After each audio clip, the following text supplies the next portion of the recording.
and public hearing together.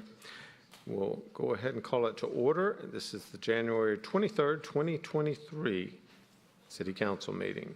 I'll note for the record that all members of council are present and accounted for except for Councilman Hypes and Councilman Binder, who will not be joining us this evening.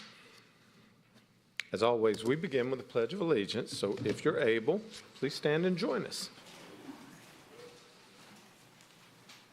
I pledge allegiance to the flag of the United States of America and to the republic for which it stands, one nation, under God, indivisible, with liberty and justice for all.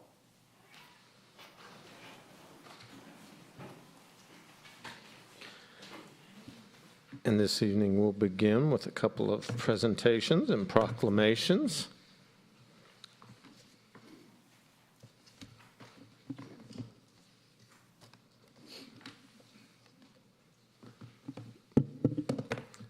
First will be the proclamation for Surya Namaskar Yudna, Health for Humanity Yogathon. So if those from the organization would please join me in front.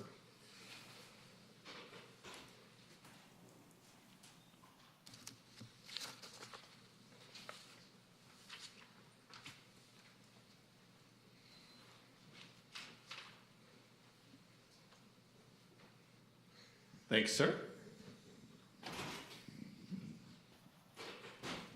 Good evening. Good evening. Thank you for joining us here today. If you would, I'll give you a moment here just to introduce yourselves and maybe say a little bit about the proclamation and what you're requesting today. Mr. Mayor and all the council members and all the city members here, thank you so much for having us here and giving us this opportunity. My name is Ajay Howde. I'm part of the organization called Hindu Swayamsevak Sangh. I've been proud resident of city of Alpharetta for many years, and it's my part-time job to do some voluntary work. I'm going to let a couple of young volunteers to explain about the organization and also what this proclamation is all about. So, hello everyone, my name is Sonal Japay and I was born and raised in Alpharetta. Thank you so much for this opportunity to let us come out and speak about our organization and who we are and what we stand for. So we are Hindu Swayamsevak Sangh, also known as HSS.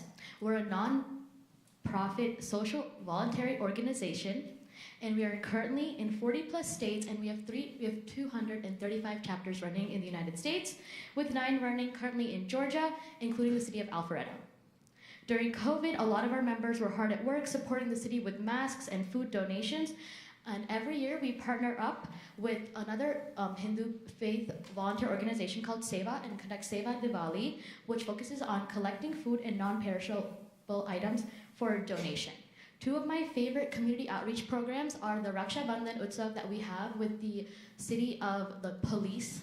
So we tie a protective string and thank the police for protecting us, as well as Guru Vandana, where we thank our teachers in our schools for being our guru and giving us a good path and good education for us. And then I'm going to pass it on to Kavya, who's going to talk about Surya Namaskar Yajna. Hi, my name is Kavya. Thank you so much for having me. I'm just going to talk a little bit briefly about Surya Namaskar Yajna. So Surya Namaskar Yajna, or Yoga for Health, or Health for Humanity Yogathon, is a 16-day event starting from January 14th till January 29th that aims to create awareness about yoga and all its advantages in achieving a healthy body, mind, and spirit. Surya Namaskar basically just integrates simple yoga postures in 10 steps with easy breathing techniques, and both of these combined offer immense benefits to the body and mind. HSS initiated this health awareness program in 2006.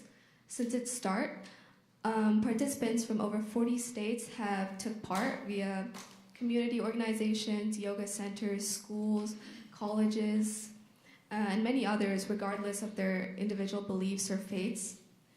Many community leaders and elected officials have also appreciated this initiative. They have encouraged residents to participate in Surya Namaskar Yajna and also to engage in a healthy lifestyle. We have received proclamations from many cities in the U.S., and we were also recognized in the U.S. Congress. So now I'm going to pass it on to Kavya, who wants to give a little gift to the mayor.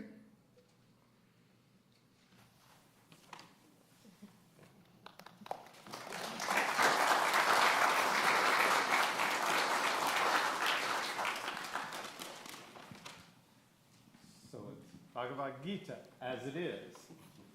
I've actually read Bhagavad Gita many years ago. Is there anything else you'd like to say? Thank you so much again. You know, I'm trying to put off saying some of these words. Haven't really brushed up on my Hindi lately, but they gave me a quick lesson. So, this is a proclamation by the Mayor and Council of the City of Alpharetta, Georgia. Health for Humanity Yogathon, Surya Namaskar Yajna.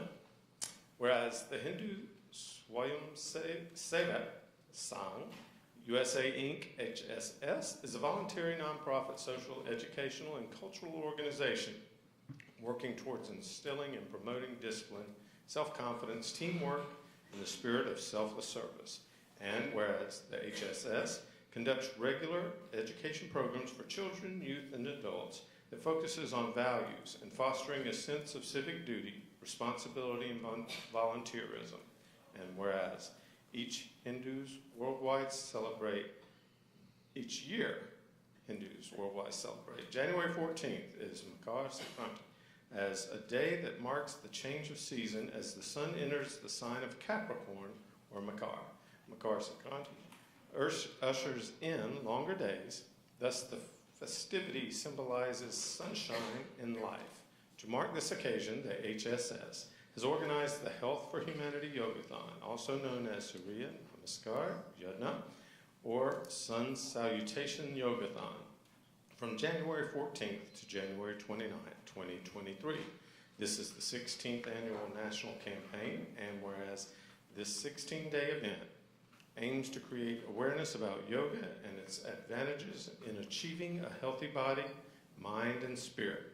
This campaign encourages people from across the country, regardless of age, gender, ethnicity, faith, or nationality, to participate and achieve personal goals of a healthy lifestyle. Now, therefore, we, the Mayor and the City Council of the City of Alpharetta, Georgia, do hereby proclaim January 14th through 29th, 2023, to be the campaign for Health for Humanity in the City of Alpharetta.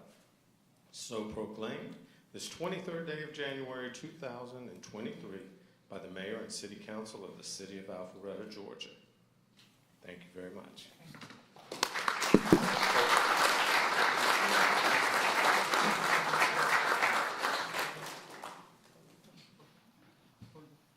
So we can get a picture together.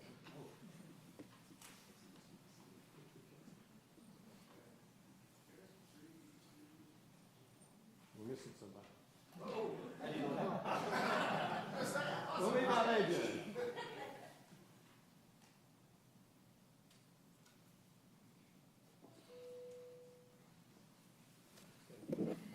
Thank you, sir. Thank you so much. And just so you know, when I first walked in and saw AJ here, I thought he was here because of the Tech Alpharetta presentation, because he is one of our most successful entrepreneurs to graduate from the Tech Alpharetta program. He's a brilliant man who has a great invention to save little babies' lives. Yeah, I don't want to go into it, but he figured out a patch that you can install in infants that have heart defects that grows with the infant, so they don't have to have surgeries every year. Thank you.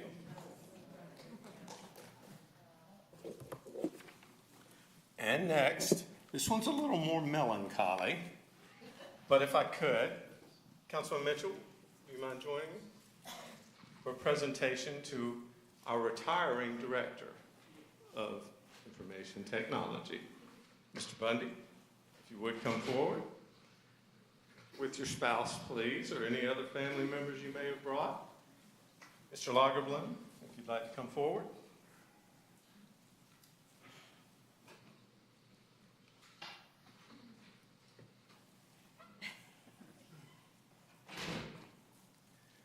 So Randy, Yes, sir. I know you've been talking and planning about this for a long time. The day has finally occurred. And we're sorry to see you go, but we're excited for you. So we do have a little presentation here, but I thought I'd let Councilman Mitchell and Mr. Lagerbloom say farewell. Randy, I just want to say thank you for, you've taken our city from a very not untechnical position to where we are today. And there's a better way to say that. But thank you for all you've done to get us to where we are today. And I wish you the best success in your future, and both of you. I know you've been looking forward to retirement for quite some time, so good luck with that. And thank you for all your service to us. So Randy, I'll just say the same thing. Congrats, well done. I walked into an organization that you have the IT running like a fine-tuned instrument, to which now I can come hear you play and sing and do your other thing that nobody else knows that you might do. I can't wait to come hear you play somewhere and enjoy some of that. Enjoy retirement. You know, we had some good discussions, and it sounds like you've got some great things planned. And spend it with family while you can, and we appreciate everything you've done in the city. As you'll see on what the mayor has, we just put for your many years of service, because as I was sitting there at the desk, I was like, well, I don't want to get it wrong, and I think it's like 17 or 18 or somewhere. Am I close? A little high, actually. 15. 15, okay. Yeah. But like in public service, well over 4 decades. And, Yes. you know, the public is better because of that service, so thank you for that, and congrats. Thank you. Thank you. So I remember the first time. So when I first became mayor, I decided that I needed to meet with each of our directors on a monthly basis, just so I could keep abreast of what was going on in their departments. And they could keep me informed about what's going on in the city. And so Randy had a lot to inform me about, because despite being the mayor of the technology city of the South, I am not really a technologist. And so as we spent the last, almost 5 years now, I believe, he had to educate me on the difference between on-prem and off-prem, and all of the technology as we evolved, that he was continuing to improve our security and our services and our efficiency, but he had to kind of explain it all to me in baby language so that I could help, to what extent I could, relay that to the rest of council and make sure that we gave him and his team all the tools they needed. So if any of the other team would like to come up and say anything, feel free. This is your opportunity, but we do have a gift here. Well, thank you. Our city clerk, Ms. Shapiro, was quite crafty and pulled some old keyboard pegs apart and the keys from some of the old computers that y'all had in the basement, and put it farewell for you. Oh, that's wonderful. It's very thoughtful. Thank you. You're welcome. And so, since Mr. Lagerbloom mentioned your musical talents, I'll also say, one of the first times I sat down with Randy, he told me that had life taken just a slightly different tour, he would have been playing keyboard for the producers. But I think other things drew him to staying in a stable environment, to which we're very grateful. But we will miss you, and I hope you enjoy the next chapter. Well, thank you, Mayor Gilvin and Chris and Donald and the council, Dan and Doug and Ryan and everyone. I have to say that, you know, those are very kind words that you've given, but the real people that have made all this happen, I've been able to be associated with and help lead as a team, or a lot of them are right back here, the staff of the Information Technology Department. The infrastructure that we sometimes take for granted, whether it's pavement or all kinds of different things, whether it's our water systems and all that, information technology is one of the things that we live and breathe and can't do without with now. 40 years ago, it was really great to have, made us more productive. Now, you have to have it for everything that you do. And I thought about, honestly, about what I might say, and I mentioned this to our team, the leadership team, a couple weeks ago, 3 weeks ago. I went to ChatGPT to give me a talk. It was really nice. I'll send it to you, Chris, if you want to see it.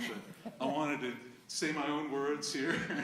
But these days, this is a new technology that's going to revolutionize everybody's lives, and you need to get up on it. If you don't know what that is, look it up. It's important.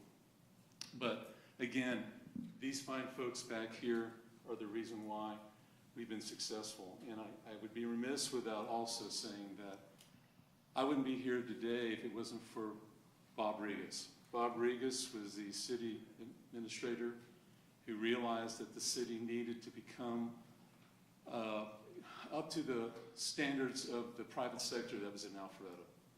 And I know the Tech Alpharetta is doing the same thing now, but it was like we needed to make sure that our city operated at the right level. We weren't there. I'll never forget talking to him and saying, no, Bob, you know, I've been here for a while, I was a consultant for a while. You're going to have to do an awful lot of things. It's going to cost an awful lot of money. You're willing to do that because you're going to have to rebuild everything, and it's going to be built with these fine folks here. There's 3 or 4 of them who are here, still here at the city after 15 years that I've worked with, and the new folks that have come along the way that actually made it all happen. And there was a joke going around with D.C. Aiken during the times where he would say, it's the year of IT again, because there would be all these budget needs that we would have to do, and it'd be, well, that's it. This gentleman's laughing right here. And so it's been quite a journey, and if it wasn't for Bob and his support and Mayor Letchis at the time, we couldn't have done those really heavy lifting things early on that we had to do, and then later on we were able to build upon that thanks to the leadership of the council and the administration and all the rest of the department heads at the city that I got to work with. It was a real honor to work with them to make sure that Alpharetta, as it got nicknamed the Technology City of the South, we had a lot to try to live up to internally. But you know what? These folks over here, they did it, Mr. Mayor. And I can say I can leave here with a little bit of a heavy heart, but at the same time, I know that the city's in good stead and things are going to be great going into the future. And that makes me feel like it's been a great 15 years, and thank you so much. Thank you, sir. Thank you for putting up with us.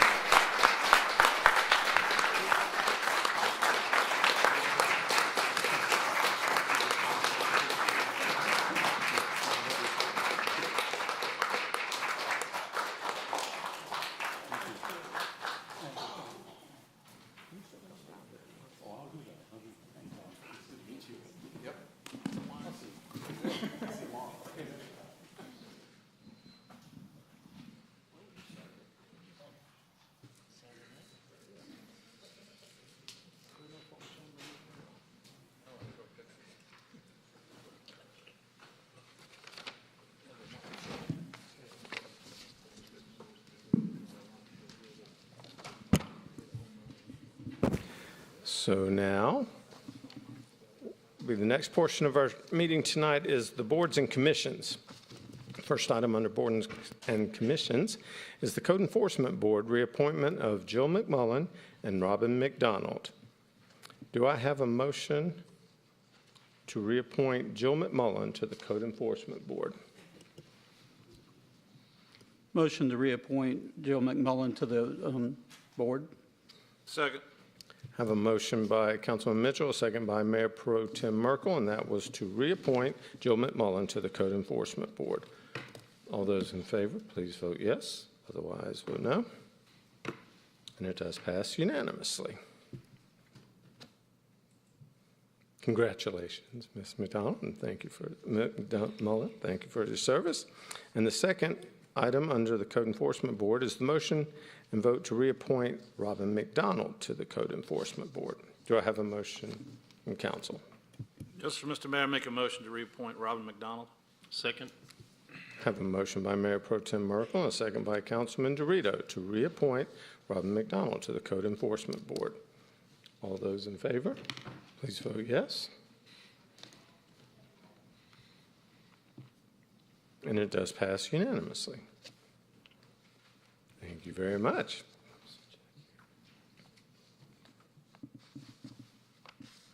Now, Lauren, I was just curious. We'll go ahead and do the appointments first and then swear in all together? Yes, sir, that's correct. Okay, just wanted to make sure I didn't get out of order here.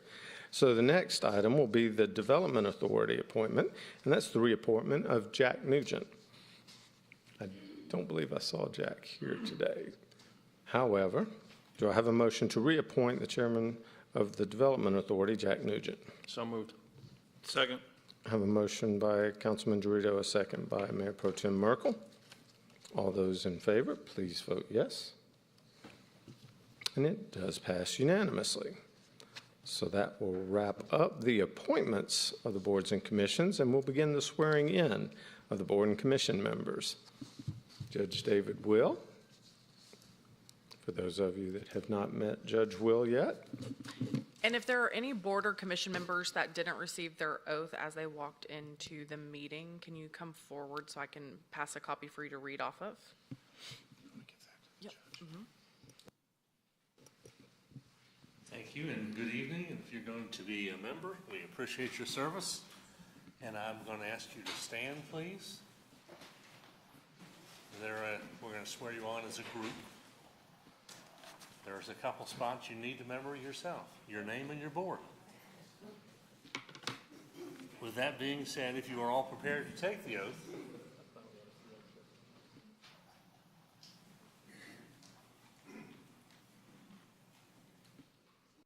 all right, if you will raise your right hand, please, and repeat after me.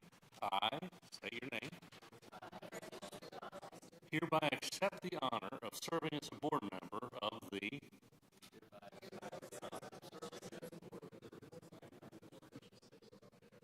City of Alpharetta, Georgia. I do solemnly swear or affirm that I am not the holder of any unaccounted for public money, due this state or any political subdivision or authority thereof.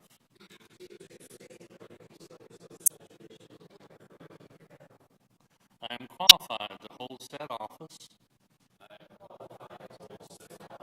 according to the Constitution and laws of Georgia, and I shall support the Constitution and laws of the state of Georgia and the Constitution and laws of the United States of America. Further, I do solemnly swear or affirm that I shall faithfully perform the duties of a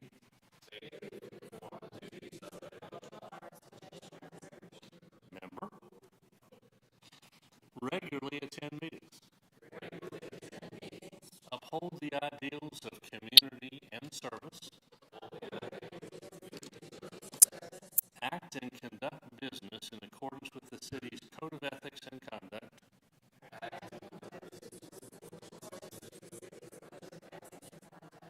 and support the Charter and laws of the City of Alpharetta. Congratulations and thank you.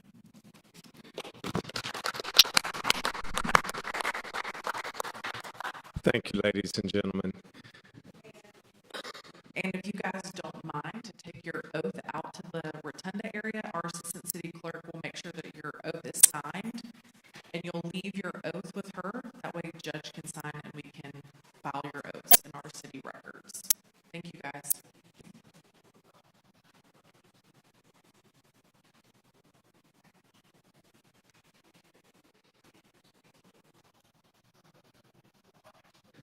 So the next item up on our agenda is the consent agenda. And the consent agenda consists of the meeting minutes from the meeting of January 17th, 2023. I believe all of us were present that time. Yeah, thank God. So is there anyone who would like to remove the meeting minutes from the consent agenda? Seeing none, do I have a motion from council? Motion to approve the consent agenda. I have a motion by Councilman Mitchell, a second by Councilman Will to approve the consent agenda. All those in favor, please vote yes. Otherwise, vote accordingly. And it does pass unanimously. So that'll wrap up the consent agenda. We'll move right on into the partnership updates. And the partnership update consists of Tech Alpharetta update. So I'll ask now that Ms. Karen Cashin and members of the Tech Alpharetta board please come forward at this time.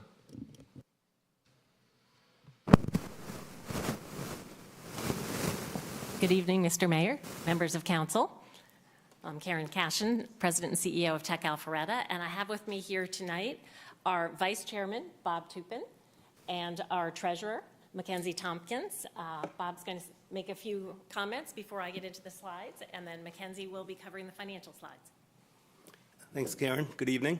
I'm not only the vice chair of the board, but I'm also the chair of the Events and Sponsorships Committee. So that's bringing money into the organization through events and networking and informational sessions. We've had a great year. I can't wait till Karen shares the results with y'all, but it was a fantastic year. A lot of the events now are standing room only. Lots of technologists from Alpharetta, technology companies, technology executives. I was recently at Jackson Healthcare as an executive. I've since moved on to a company called Clearway Health, which is not an Alpharetta, but I am committed to this organization and the value that it brings to the city of Alpharetta. So thank you. Thanks, Bob. I can make this work. Make sure the remote is on. It's on. Okay. Thank you all. Well, we're glad to be back here this evening to provide you with a brief update on our 2022 year and what's ahead for 2023. 2022 was really a milestone year for us with the support of the city and our board, the city's economic development team. We grew our programming, our branding, and the community that we serve. The size of that community grew as well to brand new levels in 2022. And I am pleased to report through partnerships with the Metro Atlanta Innovation Ecosystem as well, we've really become a very well-known and well-respected tech organization, not just here in Alpharetta, but beyond city borders and throughout the metro area. So, as we all know, we are a tech and economic development engine for the city of Alpharetta. Proudly partnered with you all, and we work hard to grow new companies and new jobs for the city, attract and retain the tech companies that are already here, and attract, retain, and grow our skilled tech workforce, and help to brand Alpharetta as a tech hub. Well, I have more than a few stats to share with you this evening, but we had 3 startup graduates from our tech startup incubator in 2022. We currently have 47 tech startups incubating there.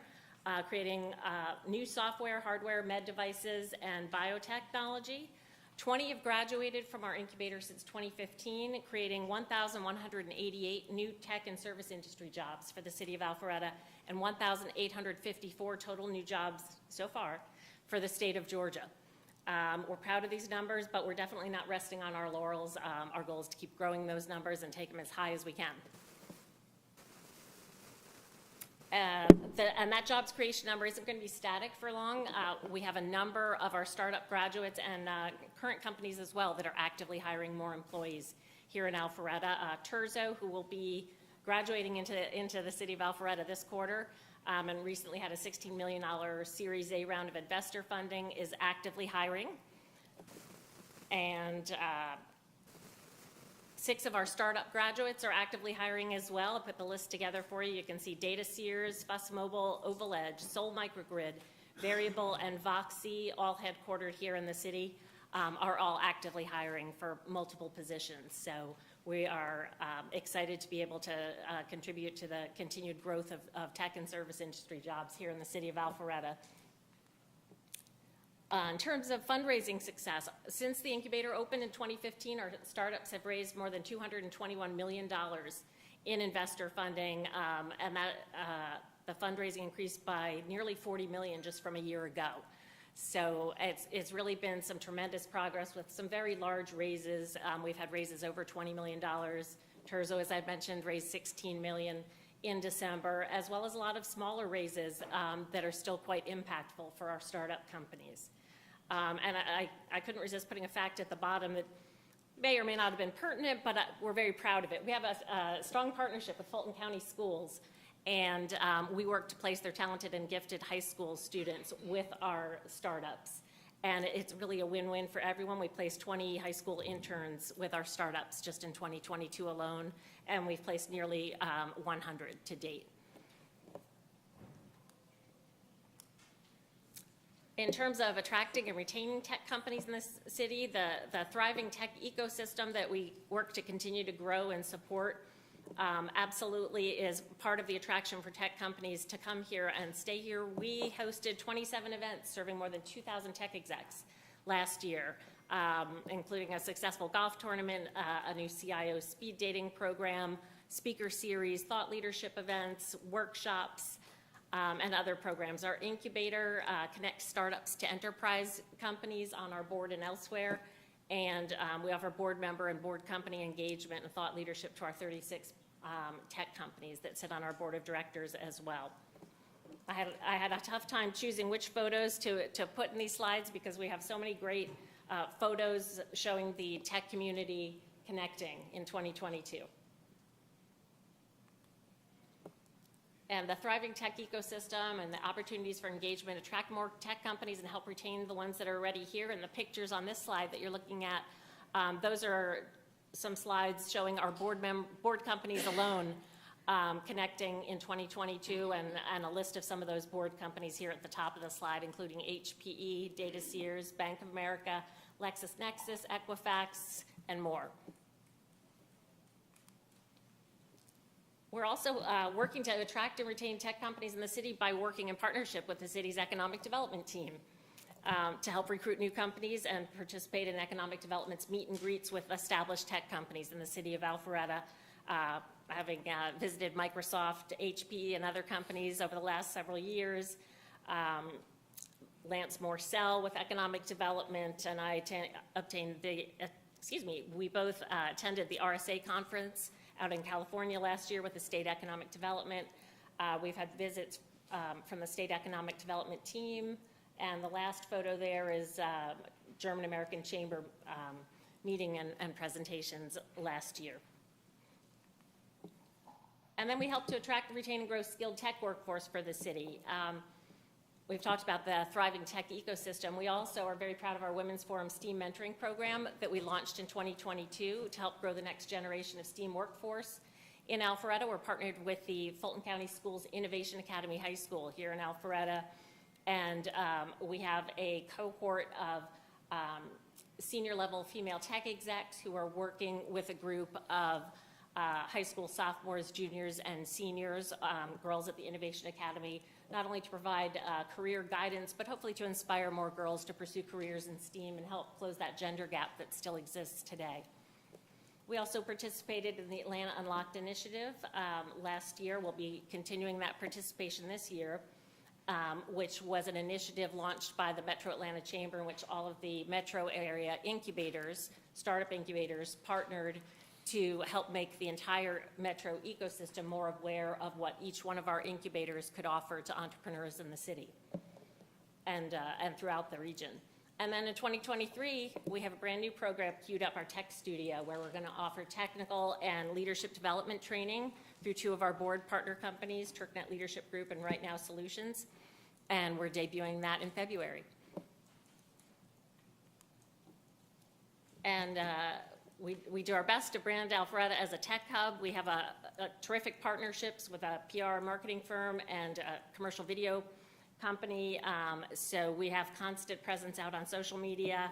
You can see some of the stats here: 758 social media posts last year, 827 articles mentioned us.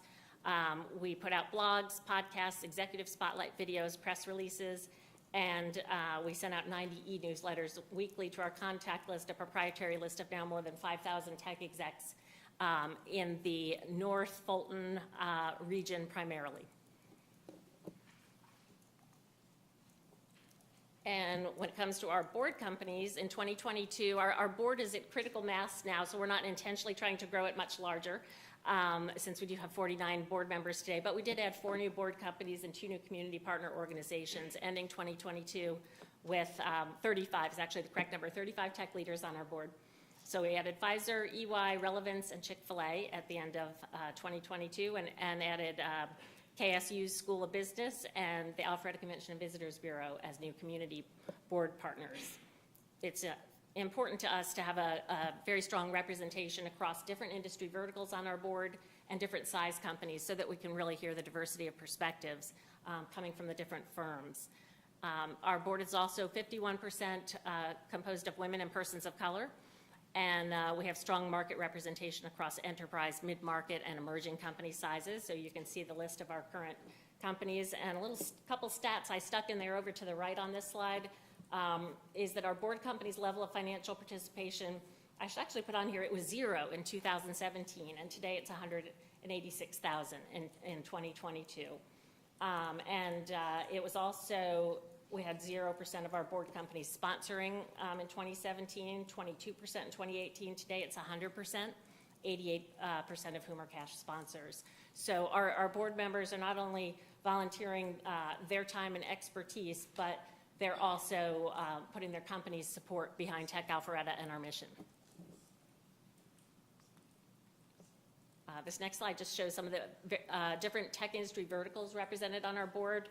Again, we try to have a diversity of industry verticals represented so that we can really hear concerns and input from all of the different verticals.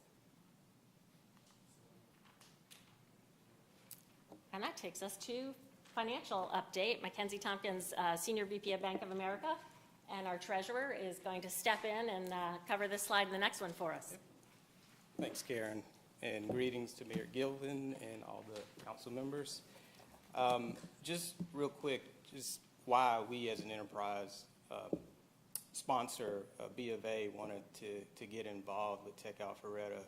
First of all, we always strive to do business or actually contribute to the communities we do business in. So when we learned about Tech Alpharetta, it was just really aligned with all our strategic initiatives, and it was just a no-brainer for us to want to be involved. So that's why we were really so excited about the partnership.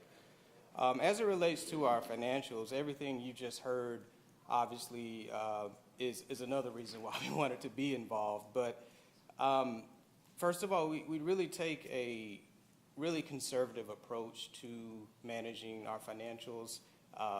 Really want to be good stewards of just the support that you provide us, and really just want to thank you and let you know how much we appreciate your support. As you can see, we ended 22 really a record year. We had a healthy, liquid, unleveraged balance sheet. We exceeded our revenue budget by 34%, primarily driven by the record sponsorships. Our expenses exceeded our budget, but that was really just due to hiring new staff to help support all the new programs, 2 new full-time and 2 new part-time. Again, your support is much appreciated, and we just want to acknowledge that through the years, that has allowed us to be the development engine that we are today. So again, just want to say thank you for your support, and we will continue to try to make Alpharetta what it is and a tech hub. So thank you. Thank you, sir. Do we have any questions from council? The old one. Yeah, sorry. It looks like the new slide wasn't included. I'd be happy to, I have paper copies that I would be happy to provide to council.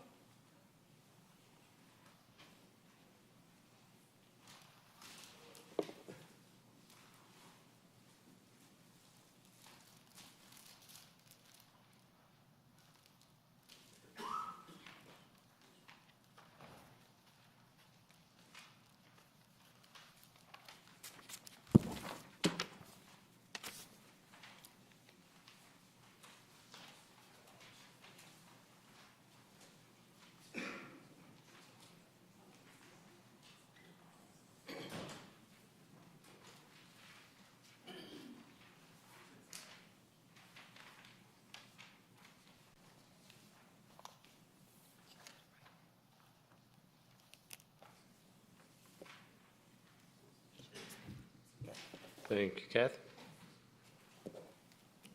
So are there any questions related to anything discussed regarding the financials? I have none. I don't see anyone on council that has any questions at all about the presentation. Congratulations on a great year. Look forward to another. Thank you for your support again. You're welcome. Thank you. I think we have another slide or two, and then Oh, you do? Yes. My apologies. That's quite all right.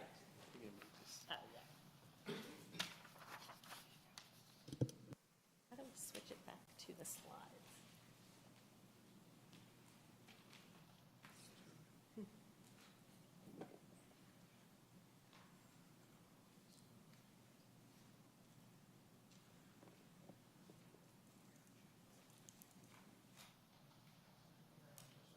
It's okay. Okay, all right. So, and I believe this might be the last one here, but I just wanted to share the sponsor slide with you all so you could see the growth in sponsorship since 2017 when it was 0. We have 46 event, organizational, and center sponsors today, and then for our golf tournament we had an additional 24. And we are always working to bring those numbers higher. So with that, I want to thank you all for your partnership and support. Again, if there's any questions, we're happy to answer them now. If not, I just want to say thank you so much for your confidence in us and for your support. And we're continuing to do everything that we can to build the technology ecosystem here in Alpharetta and continue to help put this city on the map. Thank you very much. Thank you. So that'll wrap up the partnership update for Tech Alpharetta. Move on to the public hearing portion, and I should have mentioned this earlier in case anyone was attending for the KJ Luxury Homes 1580 Mayfield Road zoning issue. That hearing will not be heard this evening. The applicant deferred this item to a future city council meeting and public hearing, so it will not be heard or discussed this evening. Sorry if you waited to this point to find that out. So next item up under public hearing is Z-23-02/V-23-01, 92 Thompson Street condominiums. Mr. Woodman, I believe you have the floor.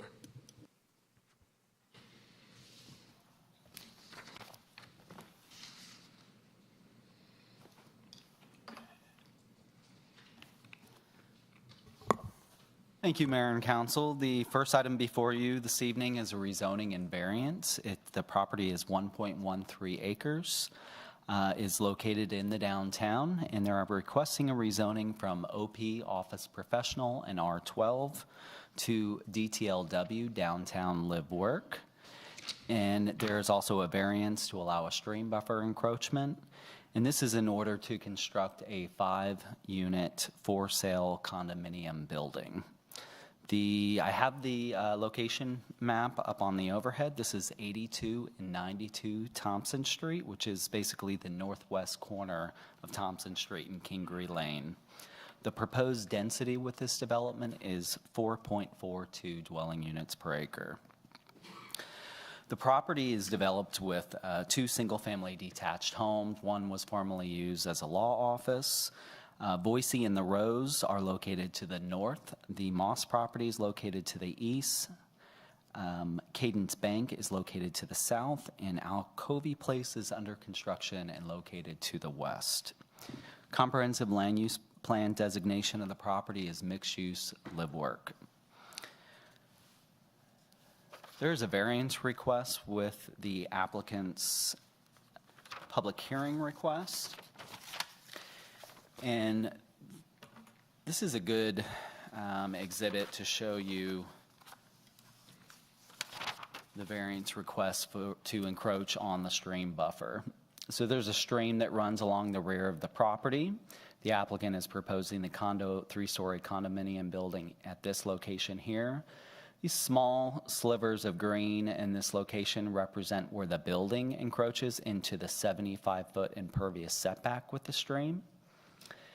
There is also an amenity area and underground detention that's located in this 75-foot impervious setback.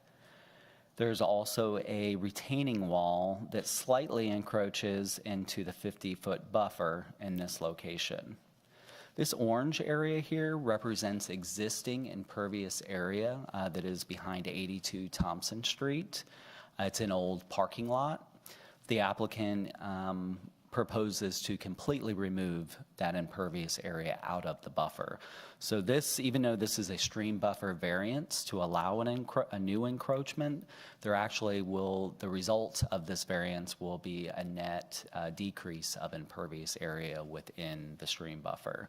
In addition to this parking area that will be removed, there's also, I'm told by the applicant that there's also 2 old septic systems associated with the homes that will also be removed and should help with the ecology of the stream. The existing parking lot there is about 3,800 square feet. So with the encroachments that the applicant is proposing into the stream buffer, the new encroachments, which are pretty minor, about 315 square feet of the building is encroaching there. A little bit larger area of the underground stormwater and amenity area on the back. But there'll be a net decrease of approximately 3,000 square feet of impervious area within that stream buffer.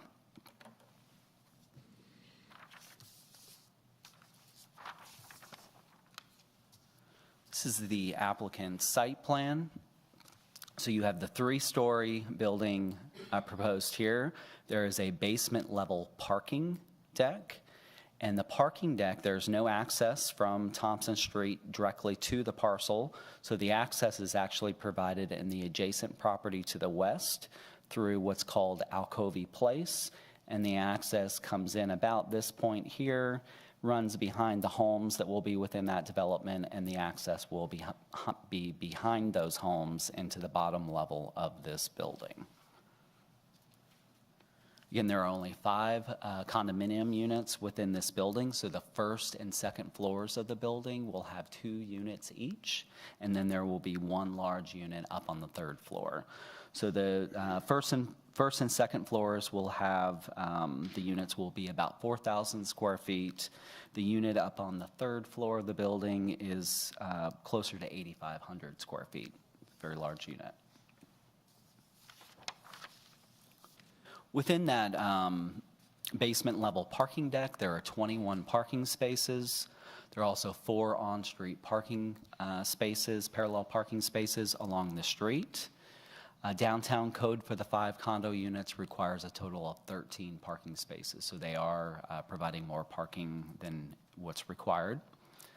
With regard to the open space, they have approximately 15% open space. The minimum requirement is 10%, so they do exceed.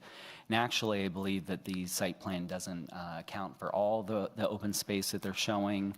They are showing an amenity patio at the rear of the building here, so between the building and the Alpha Loop that runs at the rear of the property. There is also an Alpha Loop connection between the Alpha Loop at this point along the east side of the property up to the sidewalk along Thompson Street.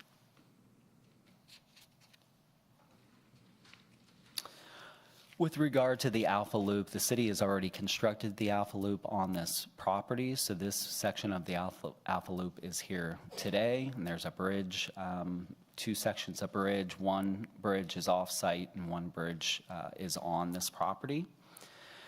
And then, of course, I mentioned that Alpha Loop connection up to the street. So we are trying to provide an connection between the Alpha Loop on Thompson Street to the sidewalk about every 500 feet. So this would represent the connection up to the street at this location. There's quite a bit of topography on this property, so there are some stairs on the connection. You'll note in the condition, as I go through the conditions, there is a portion of the condition that has language that would require a groove for bicycle wheels so that you can push the bicycle up at the points where you have stairs.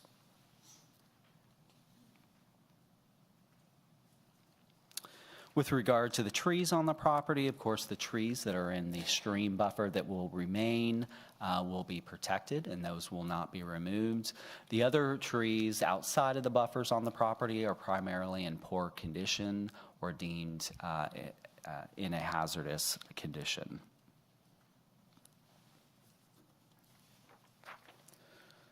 So because this is in the downtown, we do have architectural requirements. So the applicant did provide renderings of both the front and rear of the building. This is the front of the building from Thompson Street. The applicant is proposing the building in the Tudor eclectic style. Primary exterior materials are stone and brick. Downtown consultant did review the applicant's renderings. There are a few comments that would need to be addressed prior to design review board, but generally the downtown consultant felt like the design direction was going in the right direction.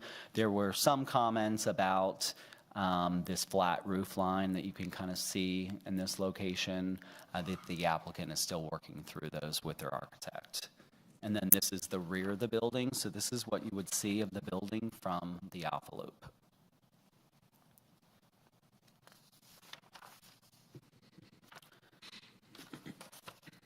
Of course, we looked at the applicant's request and judged that against the established review criteria for rezoning and variance. We do believe that the proposed zoning is consistent with the future land use of the property. We do think that a variety of residential housing products would add to the character and interest along Thompson Street.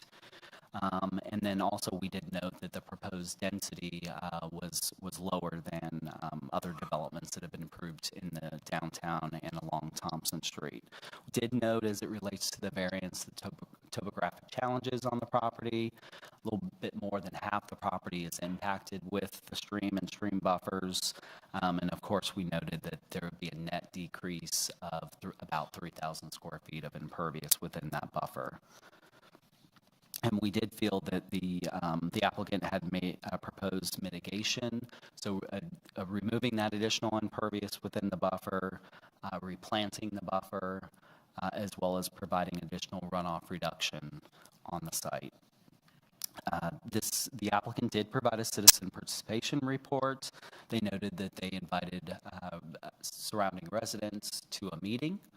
A group meeting. They noted that they spoke to residents from Academy Park, Midwick, West of Main, and Boise. Most of the concerns related to the stream buffer, the applicant felt that generally people were supportive of their request. We did show this request to the public at the December 14th Community Zoning Information Meeting, and we did not have any public comments at that meeting. And of course, this item did go forward to Planning Commission on January 5th. Staff recommended approval of the item subject to 14 conditions. There were some public comments at Planning Commission. Some of the comments related to just wanting to know about the location of trash pickup, some concerns expressed about the downstream erosion issues along the stream, and the need to screen vehicles as they were entering the parking lot. There was a representative from Academy Park present at the Planning Commission meeting, and representative requested that Planning Commission add 4 conditions to the applicant's request, of which Planning Commission obliged. And Planning Commission recommended unanimous approval of this item, and that was subject to 18 conditions, including those 4 from Academy, and I will go through those conditions. So condition 1 is your site plan specific condition, tying it to the Travis Pruitt and Associates site plan revised 12/16/22. Condition 2 addresses the architecture and materials, final approval by DRB. Condition 3 is the Thompson Street streetscape, so your sidewalk, brick-banded sidewalk, your on-street parking, travel lanes, and decorative pedestrian lighting. Condition 4 addresses the street trees, shade trees required along Thompson Street. Condition 5 addresses the open space and ties it back to the site plan reference in Condition 1. Condition 6 addresses the tree removal shown on the plan and ties it back to that site plan in Condition 1. Condition 7, developer shall identify and save additional tree groupings and/or trees of quality as approved by staff. Condition 8 addresses the Alpha Loop connection between the Alpha Loop up to the sidewalk along Thompson Street. Condition 9, fences and walls visible from the public right-of-way shall be decorative as approved by staff. Condition 10, prior to the issuance of an LDP, developer shall provide the city with an engineering justification showing that the proposed Alpha Loop connection and existing channel along the eastern property line will function properly, and any modifications to the existing channel would require a hydraulic trespass assessment. So that's just addressing there is a drainage easement along the east side of the property.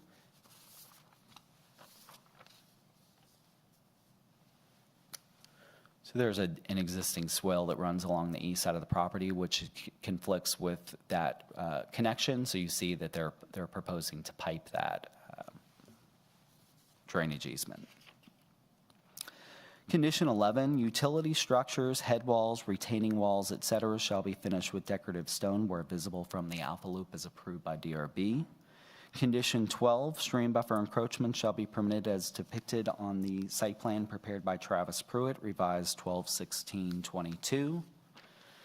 Condition 13 deals with the stream buffer encroachment mitigation and provides option for final approval by staff. Condition 14 allows or limits no more than one of the residential units to be rented. And then condition 15, 16, 17, and 18 are the 4 conditions that the Academy Park Neighborhood Association has requested to be added to the conditions. And I believe we have Mr. Bob Collins here with Academy Park, so I won't get into a bunch of details, but Academy Park has requested just 2 clarifications within their conditions, so it would be condition number 15. And I am showing the clarifications. They are highlighted, they are underlined and in blue on this document. So on 1, which is condition 15 in the conditions, they're asking for the addition of with a 10% reduction in the existing release rates to be added to the end of that sentence. And then on condition 17, which is their condition 3 here, they are adding, right before the last sentence, they have added a sentence just to provide clarification as to the upstream study that they are looking for. And with that, that concludes the presentation. If you have questions, I'm happy to answer those. Do we have any questions for Mr. Woodman? Councilman Will. Mr. Woodman, I keep looking at this and I'm not clear on how the cars get back to the parking garage.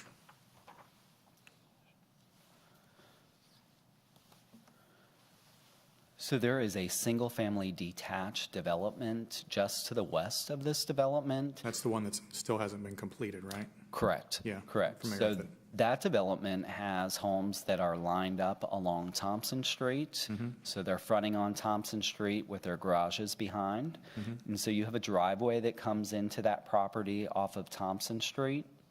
And then there is an alley at the rear that provides access to the rear of these homes along Thompson Street, as well as some homes on the back, closer to the buffer, the stream, on the backside of this development. It's that alley that they will use for access into the bottom level of this building. So they're going to share driveway access with the homes beside it. Or is that driveway access owned by Alcovy? So this development is being developed by Alcovy. I believe, and we would have to get clarification from the applicant, I believe the Alcovy folks do still have an ownership interest of this in this property. I don't believe that they are involved in the development of this property. If the applicant this evening is approved this evening, it's my understanding that they would develop this development. But they would have to have an access agreement. Yeah, I'd be very interested in know if that access agreement exists and what are the chances it could cause a problem in the future? So this is the same proposal when there were 10 condo units on this development. The difference is it was the Alcovy folks that were proposing the previous condo on this property. It's my understanding that this applicant that is before you this evening has an agreement to have access through this development, but you may want to verify that. Just for technical reasons, I'd like to see that. Devil's advocate, we build it and 5 years later, Alcovy says, no, can't use our driveway anymore, and we're locked out of the building. Sure. So I'd like to see that. All right. Councilman Mitchell. Thank you. Thank you, Michael. That was very thorough. I heard that during Planning Commission, someone raised the issue of trash pickup and debris pickup. How will that be handled? So it will be, the pickup would be within the development. Yeah, they wouldn't put like rollouts right onto Thompson Street. So the truck will come. So the truck will have to come into the development, and the applicant can probably give you a little bit more information about the location of their dumpsters within that parking deck, but they would pick it up at this location. Okay, thank you. Councilman Dorito. Thank you, Mayor. And thank you very much for your presentation. Just a few quick questions.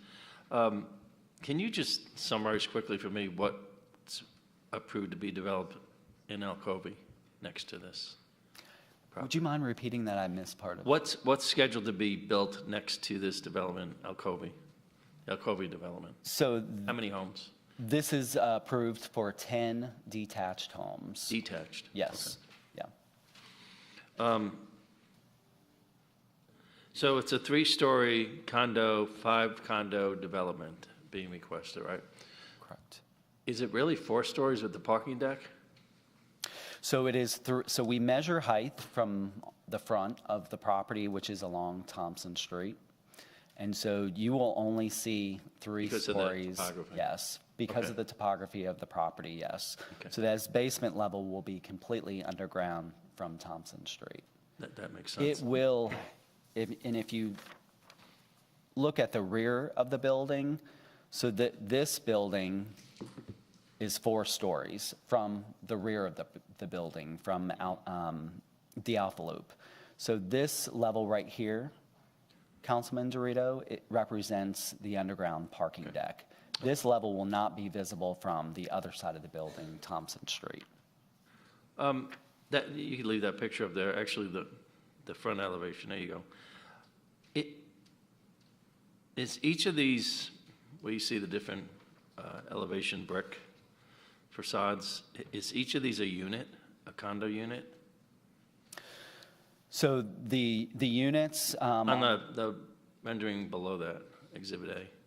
So on this rendering, yeah, that's the front, right? Yeah. So the first and second floors, there are 2 units each, 2 units side by side. Okay.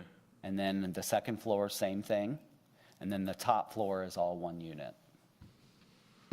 But it does give the appearance. This looks like of multiple townhome buildings. Like 5 large townhome. And I think that was done for a particular reason. When this application, there was a similar application on this property that came before to us about a year ago. And within that development, it was still a 3-story building from Thompson Street. But the massing of the building, it had a much larger presence to it, and it looked like a condominium building. So I think this applicant, hearing those concerns from that last request, which was ultimately withdrawn, I think they specifically made the decision to design it so that it fit in with the look of the type of housing product you see on Thompson. I understand it's a rendering, so it's going to change by the time they actually put a shovel in the ground. Just to follow up with Councilman Mitchell's concerns about the garbage collection. I know we have issues currently in the city today with these very narrow alleyways and some of the newer developments in Alpharetta. I don't know what the width of that driveway is behind Alcovy right now, or what width it will have going behind this building. Do we have a required width because of garbage collection that would? So garbage can collect within our standard width of an alley, which is going to be 20 feet. Okay. So this will accommodate garbage pickup. Okay. Yep. Thank you. Mr. Woodman, if I could follow up on Councilman Will's question. It does concern me a little bit that there's not an existing agreement for the easement to get into the parking deck. If that, I'll follow up with the development team, but if it's not already existing, you might want to contemplate perhaps a condition at some stage before, at something. It's just, like I said, I'll ask the applicant later, but I wanted to get that on your radar because I think we need to make sure that when we zone this, they're going to have access before they start building. Totally understand. We would require that as part of the condominium plat on this property, showing how they're getting access from the adjacent property. That is the way that the applicant submitted it to us, that they have that ability to have that access through that property. That's fine. I just wanted to let you know that and that gives the applicant a little warning that they're going to have to help us get through that part. Yeah. Any other questions from council? Thank you, sir. If the applicant would like to come forward, now is your opportunity to do so.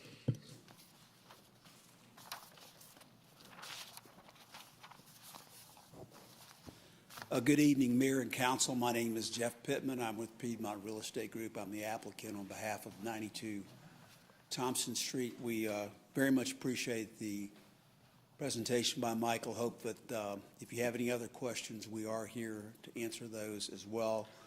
Also, as part of our team tonight, Paul Gibbs is here with us. He's our investment partner. Eric Richards of Market District Development, who's also developed recently in downtown Alpharetta, is here with us. Neil Waddle, Terminus Design Group, our architect, is here. And Brent Thomas with Travis Pruitt, our civil engineer, is present. So if you have any questions at all, we're delighted to try to answer those. I think we've covered the main issues, and certainly your questions were very, very helpful.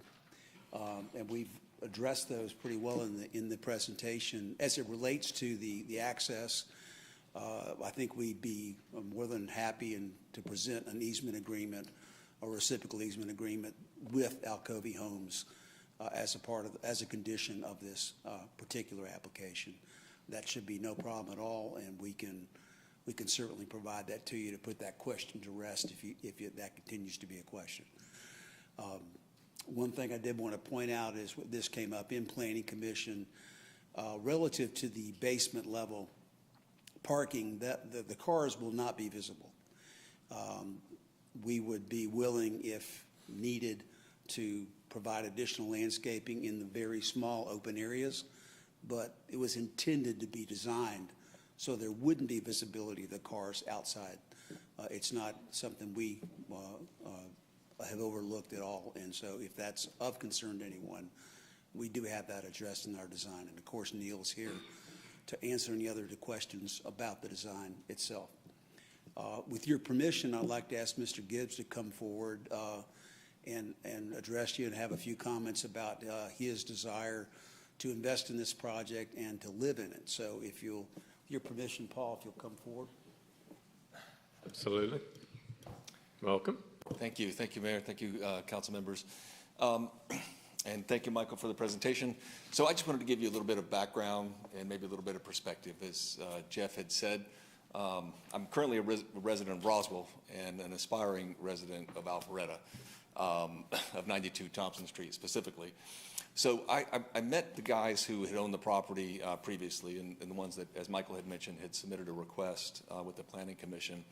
My wife and I have two children. We have a daughter at Georgia Tech and a son who's a senior at Roswell High School. So like a lot of people at this stage in life, we spend a lot of Friday and Saturday nights kind of contemplating what's next.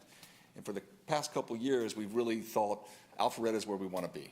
And what we really aspired to do was to move into a condominium and really that single floor living, which is pretty elusive in the towns around North Atlanta here. We've looked in Woodstock, in Milton, in Roswell, and Alpharetta is where we want to be. We got introduced to the previous owners, and we really thought that, great location, couldn't be better, and we really liked the project. But as it turned out, the guys who were developing it decided that for a number of reasons, maybe it wasn't right for them. And so I started negotiations with them to acquire it and develop it with the team that you see here. But I really had the benefit of them coming before me, because what they had done was they had already talked with the city, they had talked with neighbors, they'd had a lot of good feedback on the project, and I was really able to take what they had and build on it with all of the feedback from the neighbors and from the city.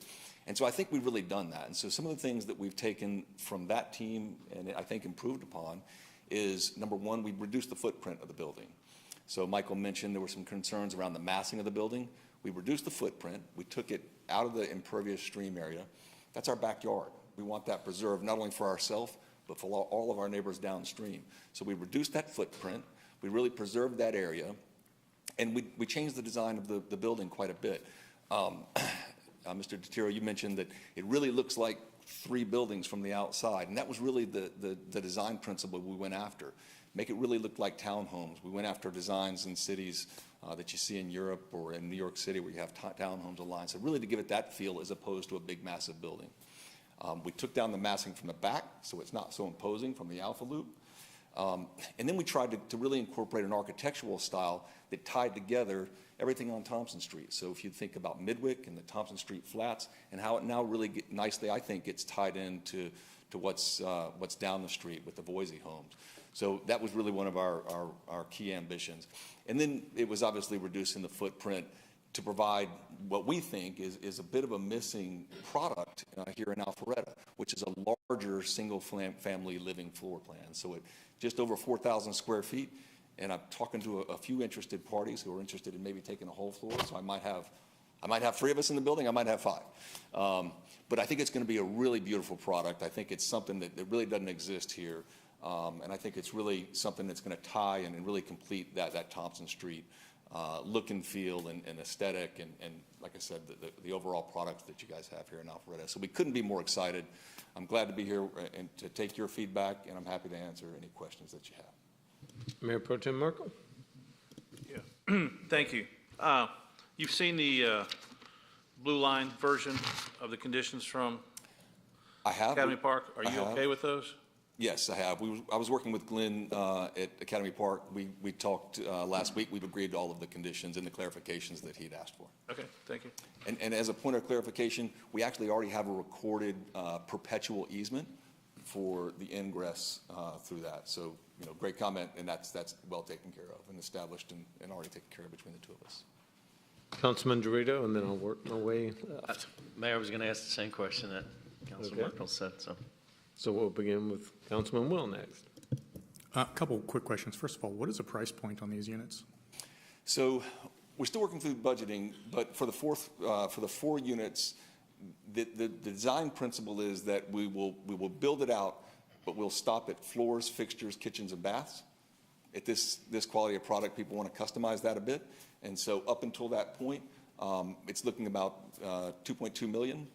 A couple things to note on the design principles, and you can find it. We've got a preliminary website up, but another one coming up into the month. 12-foot ceilings throughout on the 4,000 square foot footprint plan, as well as parking places. One of the things we've heard from a lot of people, including Boise and a lot of the neighbors, is parking is an issue, not only for yourself and your visitors, but like us, we'll have kids coming home.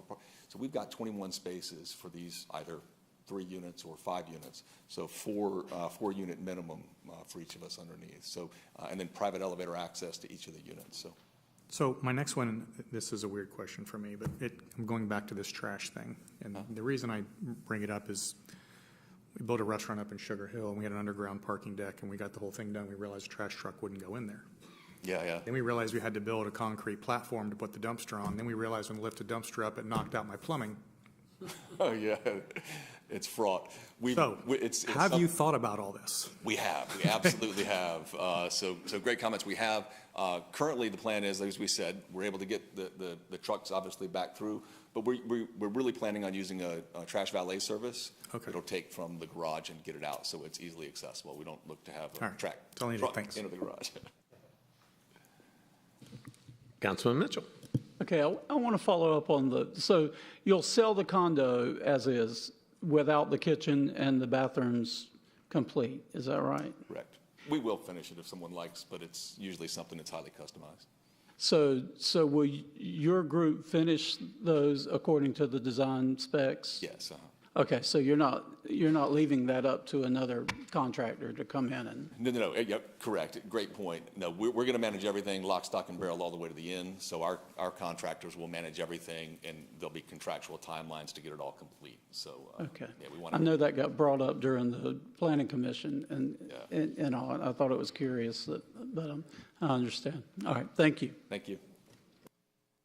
Do we have any other questions for the applicant? Thank you, sir. Thank you. Ms. Shapiro, do we have any public comment cards? Yes, Mr. Mayor, our first speaker on this item tonight is Mr. Bob Collins. If you'd like to come forward, address your comments to mayor and council, and just state your first and last name and your address for the record, please.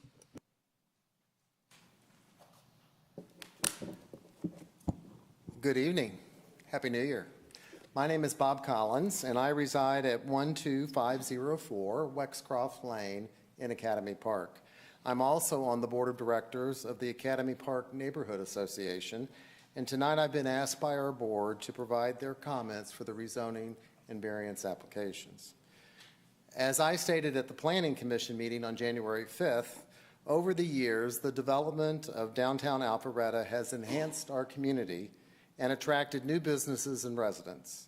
Since 2014, the development in this area has also created downstream problems that are causing damage to Goswick Hill Creek and further erosion to the surrounding old grove trees in the 7-acre niche area owned by Academy Park, as well as other communities along the tributaries eventually leading to the Chattahoochee River.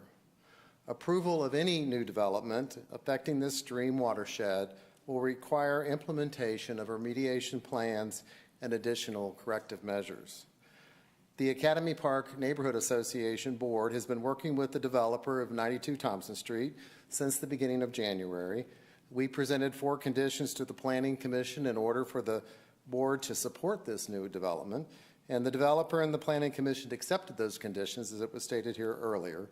Subsequent to that, we were requested by staff of the Community Development Group to relook at provisions, Condition 1 and Condition 3, which you all saw this evening, and we modified those to make them more clear and definable for the future. We did present those to the developer, and they did accept those conditions prior to tonight's meeting. I won't go through and read them since you've already seen them, and Michael has done a great job of presenting them to you. With these conditions included, and in the rezoning and variances application of the developer for 92 Thompson Street, the Board of Directors of Academy Park Neighborhood Association supports the approval of this development. Speaking personally, I'm looking forward to seeing how this property will aesthetically enhance the vibe of downtown Alpharetta with a creek-aware neighbor who acknowledges and appreciates the responsibility all of us have to being good stewards and of this beautiful natural resource that we have. In closing, our board continues to encourage the mayor and the city council to pursue stormwater management practices to address the challenges of the city that we face today and prevent subsequent issues from evolving as we continue to showcase Alpharetta as a vibrant place to live, work, and play. And with that, I'll take any of your questions. During public comment, we don't generally do any questions, but don't see any. Right. Thank you. Thank you, Bob. Shapiro, do we have any other public comment cards? We have no other cards, Mr. Mayor. However, if there's anyone else here that would like to come forward and speak on this item, now is your opportunity to do so. Seeing no one, we'll close public comment. Do I have a motion from council? Yes, sir, Mr. Mayor, I'd like to make a motion this evening to approve agenda item Z-23-02/V-23-01, known as 82 and 92 Thompson Street, with the conditions that were presented this evening by Mr. Woodman. Second.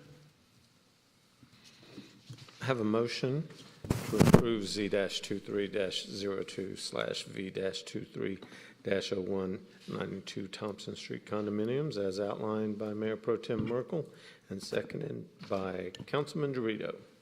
Any discussion? Yep. Councilman Will? Mr. Mayor, I'd like to add a friendly amendment that this has an additional stipulation that we have a lock-solid agreement with Alcovy for the use of the alleyway to get back into the building. Mr. Woodman, could you clarify the statement that they said there's an existing easement? Define lock solid.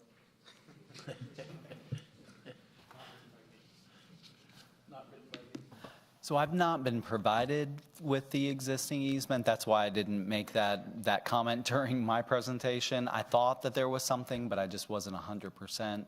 I've not seen that particular agreement, but it is something that we would require with the condominium plat as part of that process. So we would require that at LDP and with the final plat. So they would not be able to get a land disturbance permit unless there was an existing easement?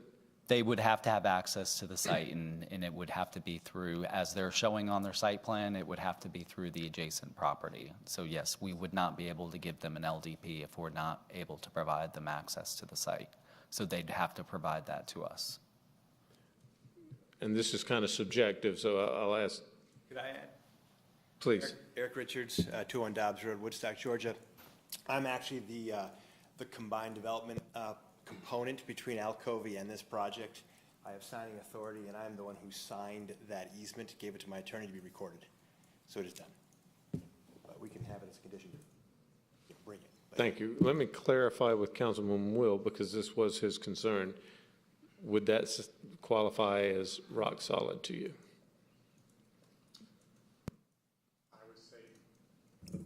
If the city attorney is good with the legal language in it, then yeah, that would be good with me, but I haven't seen it, so I don't know. I think, Councilman and Mr. Mayor, if I may, if you're so inclined, you could make the motion that approval is contingent upon receiving a copy of that easement and it being satisfactory. Contingent upon receiving would be different than receiving and being comfortable with the permanent validity of that easement. Correct. So I would rather it be a permanent easement that has been approved by City Council so that there's never a problem in the future. I think that was why I wanted to add it as a condition. We'll draft it and have it reviewed, and it'll be in conformity with the typical practice of easements, and we'll make sure that it is permanent. It will be with the land. So just for clarity, when you say you're going to draft it, that means there actually isn't one in place today. There is one. I mean, we'll provide the. I think he's saying we redraft if you want. Yeah, but there is. Okay. My real estate attorney who does this all the time did this, drafted it, we signed it, and recorded it. So it is in place, but we definitely have city attorney review, and if there's any issue, we would absolutely record a different easement.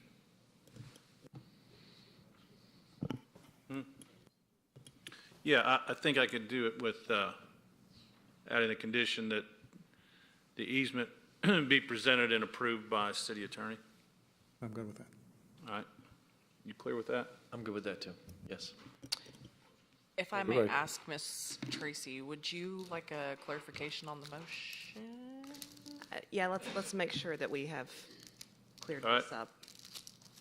The motion reads as, motion to approve Z-23-02/V-23-0182 and 92 Thompson Street with the conditions presented this evening by Mr. Woodman, with an addition of condition number 19 that states applicant shall submit copy of easement agreement to the city attorney for approval. Y'all good? There's my motion. Is that fine with you, Melissa? Yes, that sounds acceptable. You okay with that as a friendly? Yep. That's a friendly amendment, right? Yep. Okay. Any other discussion? Pro Tem? No, I heard something tonight that hits home with so much of what's going on in the city, and that's the fact that, Jeff, you said you went and listened to what was said the last time when this project didn't really take off. It had a bunch of issues that could have been fixed at the time, but for whatever reason, they decided not to, and I respect that. I'm very glad to see the project that you were able to bring back. That's a key part of the city right now. The continuation of that street, getting Alcovy working, it just continues to add to the quality of that part of town. And I just want to say thank you and good luck. And welcome to Alpharetta. Councilman Mitchell?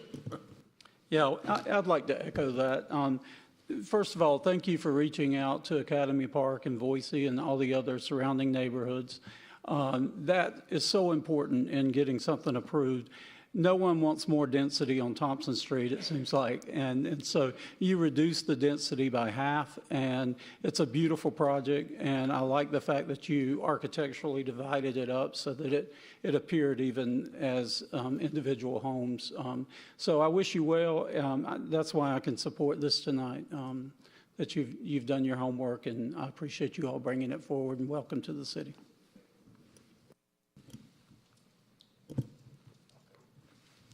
Councilman Rita? I'll just say that I live in Academy Park, and I walked my dogs about an hour and a half before this meeting started, right behind that property. And having seen the drawings and having seen the previous attempt at that property, it's impressive what you've put together here. And we appreciate your investment in here, and quite frankly, it's quite an eyesore now, and I think it's going to be a tremendous improvement for all of the neighbors in that area, especially with all the efforts you've made to make sure that the negative impacts wouldn't affect anyone. So thank you very much. I appreciate your professionalism. That being said, all those in favor of the motion as outlined by Mayor Pro Tem Merkel, please vote yes. Otherwise, vote accordingly. It does pass unanimously. Congratulations. Good luck.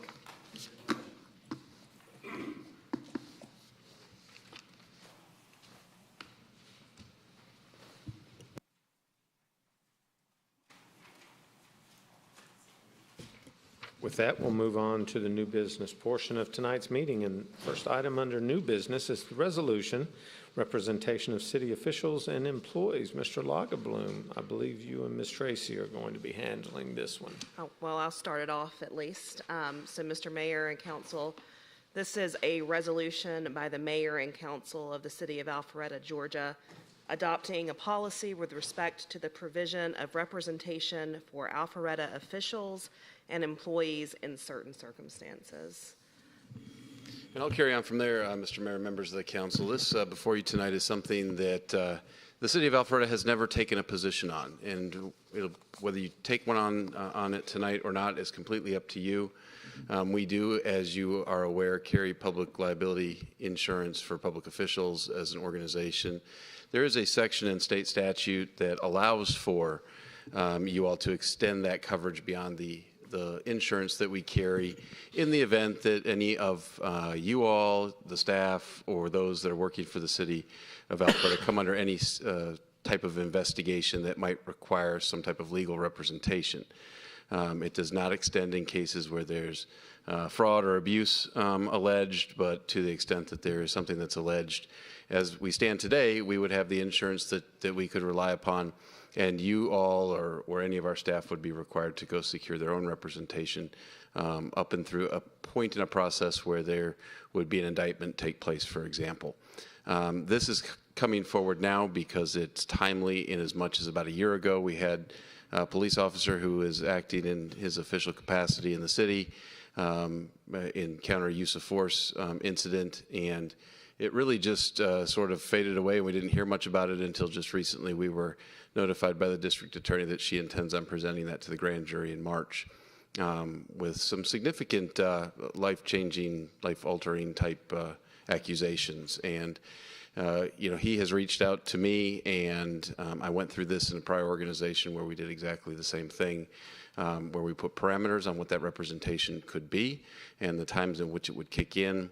But absent you adopting this resolution tonight, there's no way for us to even really contemplate having any type of connection with our employees in the event that they end up and find themselves in that type of a situation. This would allow for certain caps on expenses per event. It's $10,000 per calendar year. It's $20,000. The city would not be in the business of picking who's selected as an attorney. That would be the employee's opportunity to do that.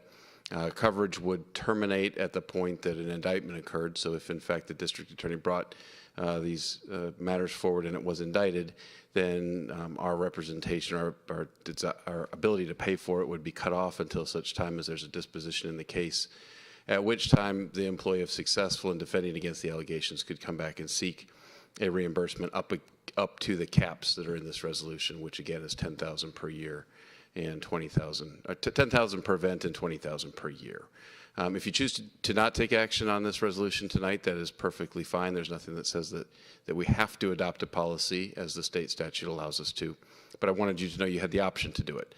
And I have to respond to this employee as to what position we are going to take that is currently going through this. And I am not sure how to respond at this point, but I will know how to respond after you all discuss this resolution and give me some direction tonight. Thanks, sir. Any questions from council? Councilman Dorito? Thank you, Mayor. First of all, I think I know the situation you're referring to, Mr. Lagerblum, and I'm all in support of, defending that individual. My question here is, and maybe this is more for the city attorney, how do we make sure that we have the parameters well defined as far as who has the authority of selecting or investing legal counsel services for any individual to be elected, appointed employee of the city, determining whether it is something we should be supporting, who determines there's no fraud involved, there's no basically, caused by any individual, whether it be us sitting up here on this day or if anyone that might be, have some sort of lawsuit filed against them or challenge. Because all we have is this resolution that the way it's written, it's almost like, and I know you have caps. I don't know where the caps are in the actual resolution itself. I'm just trying to figure out how do we put a little bit more substance around this? Because I know what we're trying to do, and I support it. I just want to make sure that it's well defined. Because if we're not up here on this dais and something happens in the future, I don't want it to be an open checkbook for anybody. Is my sense, and for the right reasons, I guess. Invested taxpayer dollars for the right reasons. So Councilman Dorito, the first thing I would say is that this is definitely a policy decision to be made by council. This is something that state law allows you to do. It is not mandatory. And of course, as the city attorney, we wouldn't weigh in on any of those policy decisions as to whether it's a good idea or a bad idea. Per your personal philosophies on this. I will say that in regard to who has the authority to select counsel, as Mr. Lagerblum already said, that does remain with the individual to select their own counsel of choosing. It does also, the resolution does also spell out who makes the decision as to whether or not this qualifies under this policy. I believe it starts with city manager, goes to the assistant city manager. There's a hierarchy. Obviously, if the city manager is the person seeking the representation, you have to have somebody else to make that decision. So there's a hierarchy spelled out in the resolution. And then as far as, who makes the decision on whether fraud or embezzlement is involved, that's straight out of state law of saying that a municipality or a government entity cannot do this if these are the categories of types of things that are involved. I certainly can see a situation where perhaps there is, where it's, not as clear cut. But then again, I think it goes to, under the terms of this resolution, the way that this is spelled out, it would be to that city staff member to make that call. This isn't the only way that you could adopt a policy on this. This is one that has worked in another jurisdiction. And if the council has concerns, of course, staff and legal could work together on narrowing it.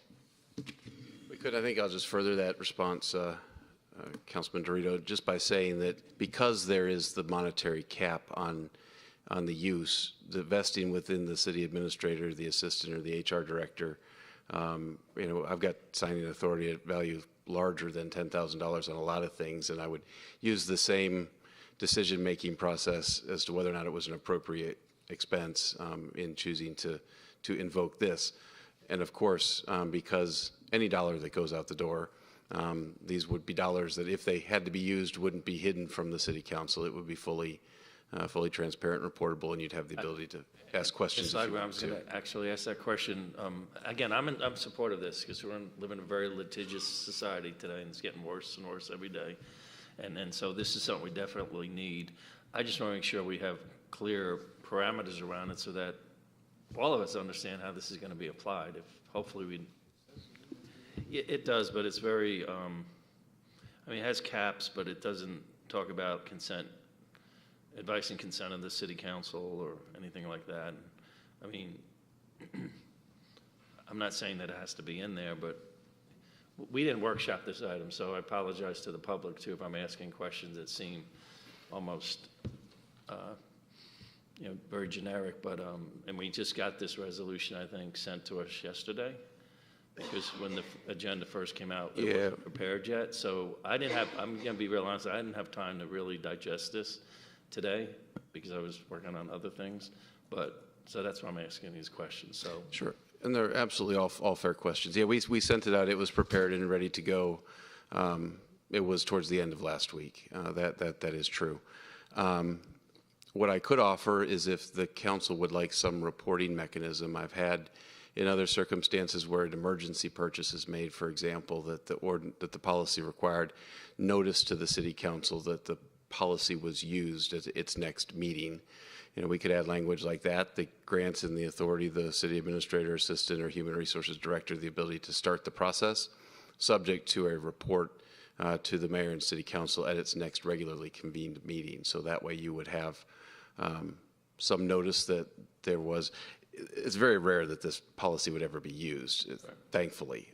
So that would be a very simple, we could work on the legal language to add a reporting mechanism back to the city council quickly so that you would feel in the loop, but that there would be some way that we could immediately trigger the policy if we needed to, just because sometimes things can't wait weeks until these types of decisions are made, depending on the circumstance. okay, thank you. Councilman Will? Thank you. Just real quick, you've mentioned the term fraud, and I don't see the term fraud in this resolution. Fraud is a very ambiguous term and could, quite frankly, be abused by someone who wants to make an allegation. So is fraud an actual limiting determination? The determination that's in the resolution itself, and I used just because I went to fraud and abuse as sort of the bad acting.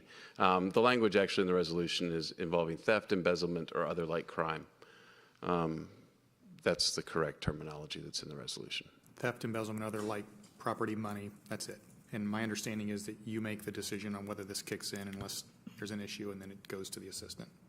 Correct. Unless it's me that's seeking this relief, then obviously I wouldn't be making the decision in it. Okay, thank you. Yep.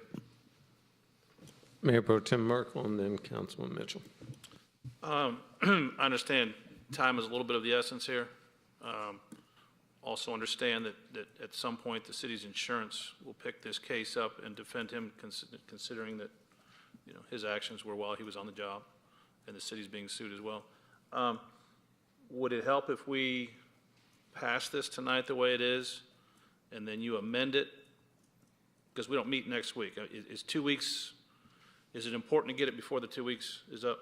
I believe it is, yes. I mean, So yes. with the understanding that a revision will be made to add that language? I think we could author that language and adopt it as amended If you can tonight. author it right now, I'd be happy to put it on. Yeah, we can just, I mean, we could add just yes, we'll pen out some quick information that basically just says that if this policy is used, the city administrator will update the city council at its next regularly scheduled meeting. Fair enough.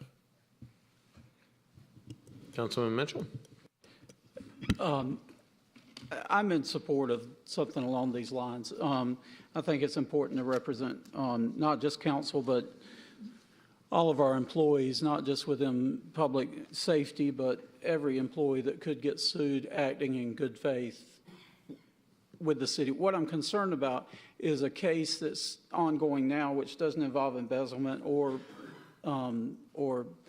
any kind of fraudulent behavior, but up in Tennessee where they were not acting in the respect of the code of conduct with the city, so they broke several codes as an employee. So how would you differentiate that, and what language do you plan on putting in there to make sure that if they're not acting in good faith with the code of conduct as an employee, like this came from a public safety department up in Tennessee. I think you know the one I'm talking about. It had to do with sexual impropriety and within a whole department. So I would hope this would not go to apply to a situation like that.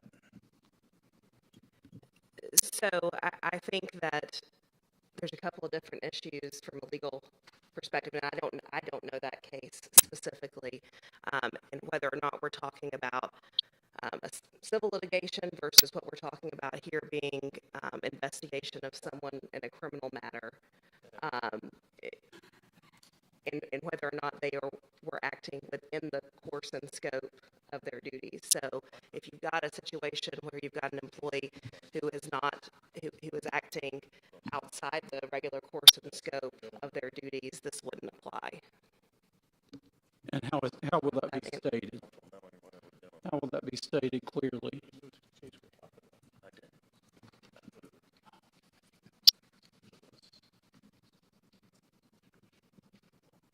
No. What could be?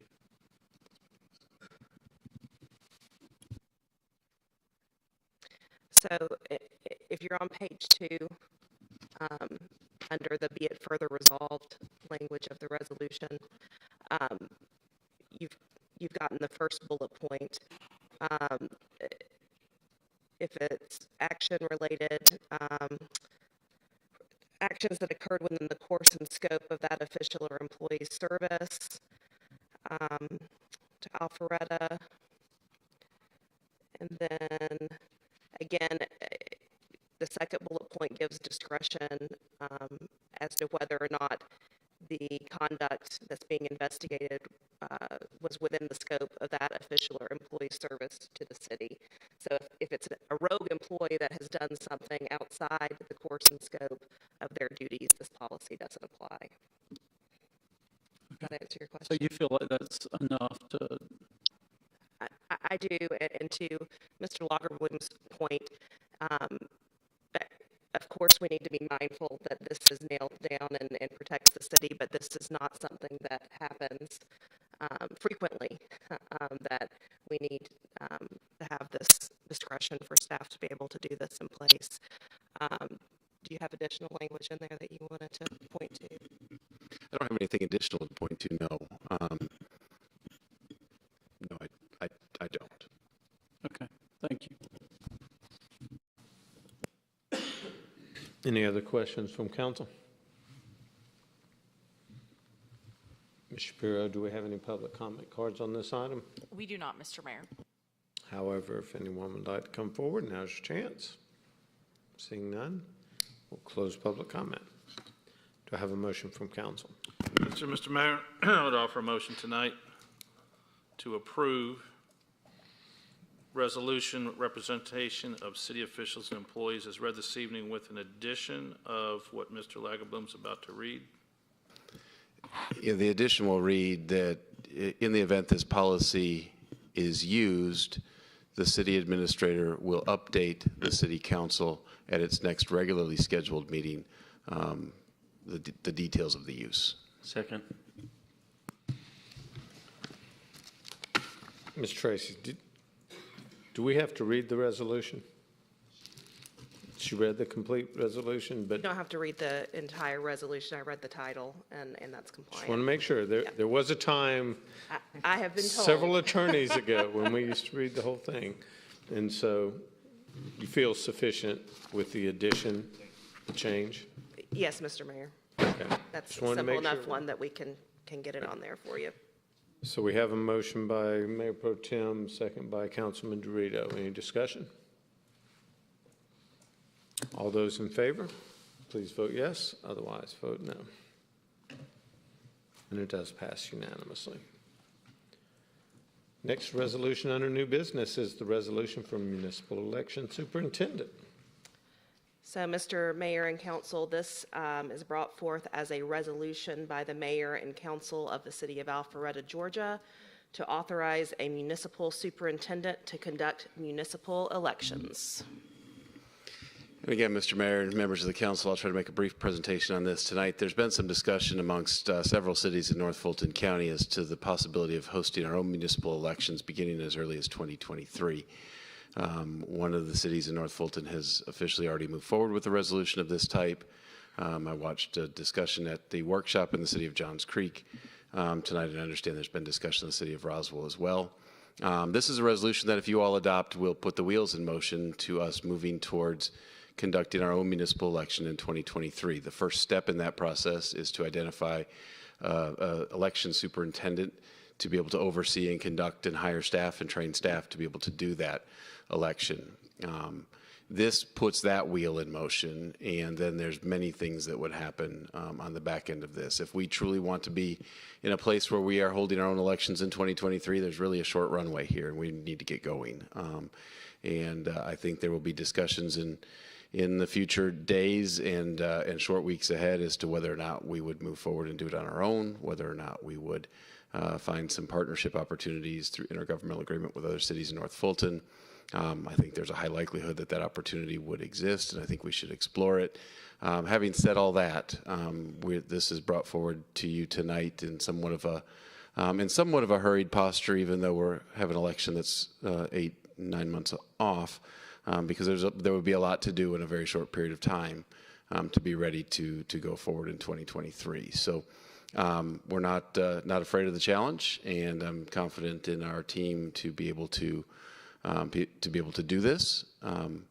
But again, I'm interested in your discussion tonight on the topic and whether or not this is something you want to pursue. And if it is, then we will hit the ground running as soon as the meeting ends to put those wheels in motion.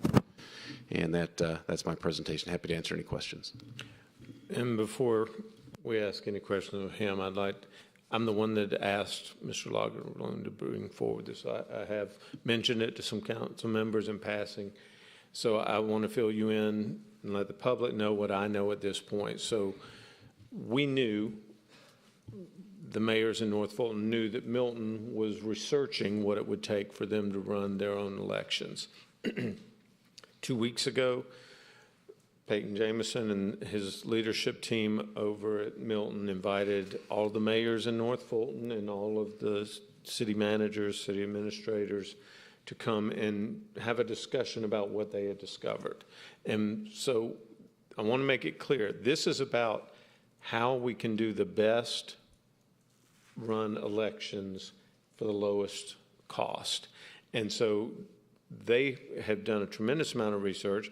One, in the past discussions, I never understood that there were a lot of cities in Georgia that are already doing this. So it's not reinventing the wheel or doing anything that's not done. My understanding is every city in Gwinnett County runs their own elections, and that many cities throughout the state already do that. So it's not like we're doing something that's unheard of. The challenge we're faced with right now, the reason it's coming forward at this time and in this manner is because over the past few months, the superintendent for elections in Fulton County has been proposing multiple increases in the costs. So to give you some perspective, we were charged around $3 and change per registered voter in 2021, the last time we ran a local election. And this is only for the local elections. They charged us about $3 and change, which worked out to about $160,000. We have, according to Fulton County right now, we have 49,300 registered voters. So she has brought forward two proposals in the past few months, which one would more than double that, and the second would more than triple that, which could possibly raise our costs to $460,000 to run our local elections instead of $160,000 this year. That's substantial. And we also know, and I have observed after the last election cycle, that part of the reason the costs are so high are because of inefficiencies and terrible management of the process. So that is the key. One is, if we don't move forward now, because the commission had a discussion about this last Wednesday, and we're not able to resolve what they're going to charge us. So we don't know. And if we don't move now to have an option, then we'll have no option. We'll just have to take whatever they give us whenever they decide to tell us what the charge is. So that is why I think it's incumbent upon us, if we don't do it tonight, very soon, because at some point very soon, we get past the opportunity to be able to do this. And this is simply an authorization to allow Chris Lagerbloom and Lauren and our staff to pursue this objective and see if it's possible. We know it's technically possible, but do they think it's practical to be able to do this? I'm convinced that if we can't do it this year, that'll be a shame. But I think we can do a better job providing local election services to our residents than we would have to pay for. Because if you look at what happened in this last election cycle, I work in City Hall. I come here 5 days a week plus, and the lines outside the one early voting site in Alpharetta had 2-hour waits almost every day. And then you get to election day, and they've got 12 locations with 19 precincts, and there's nobody there. So why are they wasting resources on election day that should have been spent earlier in the cycle? They could have had a couple of 2 or 3 early voting locations, and we wouldn't have had all the mess. So I just think there's a cost factor that could be prohibitive, but I think if we do it, we'll do it well. And so that's why I recommended putting it on the item. I think Councilman Will was the first to ask a question. Mr. Mayor, can you, I know you touched on it, but can you clarify the difference between what we're talking about doing with municipal versus running a national election? Because I don't think that was really clear. Okay, so I'll be glad to. Thank you. So the state charter, correct me if I'm wrong, designates county, state, and federal elections to be run by the counties. So we have no authority to do that. It does allow municipalities to run our local elections. So we don't pay for Senate races. We don't pay for elections where there's governor races, and we don't pay for those. What we have to pay as a municipality is for every 2 years when we have our typical elections, and if we have a special election. If we have a bond issue in an off-year election or something like that, we have to pay for those services. And they charge us a lot for those services. So it has nothing to do with the presidential race, it has nothing to do, and Alpharetta has nothing to do with parties because we're nonpartisan. It's just a matter of we would have the opportunity to run those elections and decide how many voting locations and when and things like that, as opposed to paying Fulton County whatever it is they charge us. Any other questions along that line? Okay. Councilman Mitchell? Just a general question. I assume this is more or less just to study the election process, how much machines are, if there are companies that come in and do that sort of thing, and how much the cost would be. And then we have to get local poll workers and the cost involved with that and the cost of managing that from our staff. If I could, I'll take it because I was sitting in the same meeting. So Milton's research outlined all of that.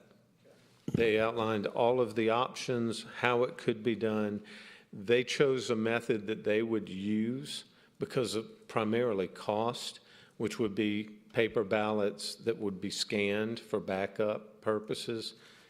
But all that data we can provide to council if we decide to move forward, because they have presented that to us. And the costs, I believe, were around $3. Just a little bit less than 3, but yes. And that was assuming that we did it independently. However, if we have the opportunity, if we so choose, a superintendent of elections can serve more than one area or municipality. So there is a possibility that multiple cities could hire the same person to be the superintendent and not have to pay those costs individually. So there's some economies of scale. I forget the exact dollar number, but the technology that they were using was not cost prohibitive, around $3,000 to $4,000, I think. So, I mean, it's not the scans that some places use now. Like Fulton County uses devices that cost like $300,000 or something like that a unit. But what's used in most municipalities running municipal elections is not that.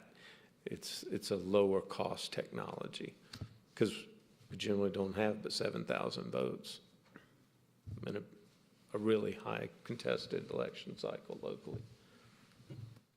Is there anything you wanted to add, Chris? No, other than this, I mean, this will allow me to really just move fast forward and find out if, I know there are a lot of superintendent of elections in the state. It's a question of whether or not there's the one out there that's right for us that we can bring. And I know I share that with the other administrators and managers that we just, we say that we want to find this person and, we have to go find this unicorn and figure out that it exists. And then we'll have a lot more comfort that we can meet the deadlines that we need to meet to meet that fall election.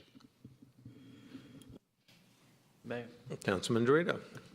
When we define all municipal elections in the resolution, does that mean any election that takes place in the city, whether it includes a presidential race, a Senate, those should still be separate? We just only run the municipal piece of the election? That's correct. Yep, all that would be separate. Primaries, county, yeah, that would all still remain the same as today?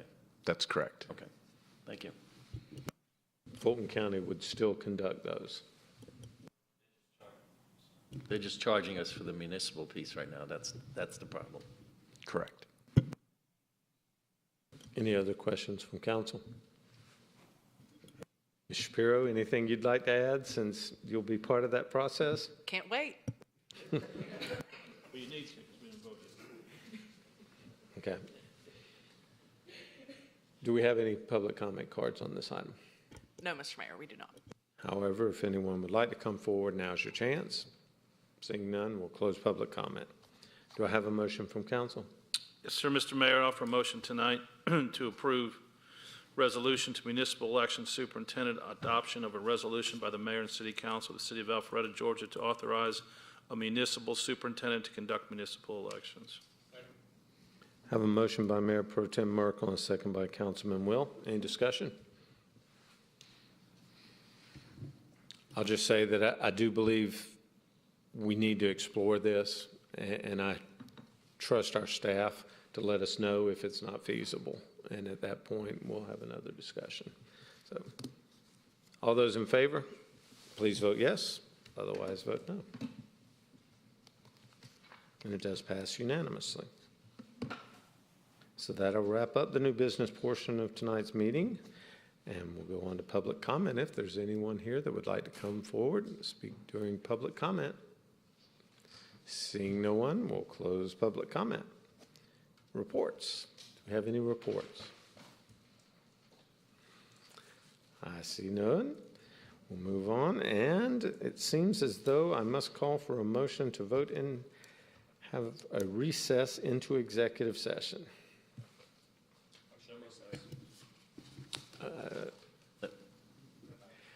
We'll go with Councilman Will and a second by Dorito, maybe by a hair.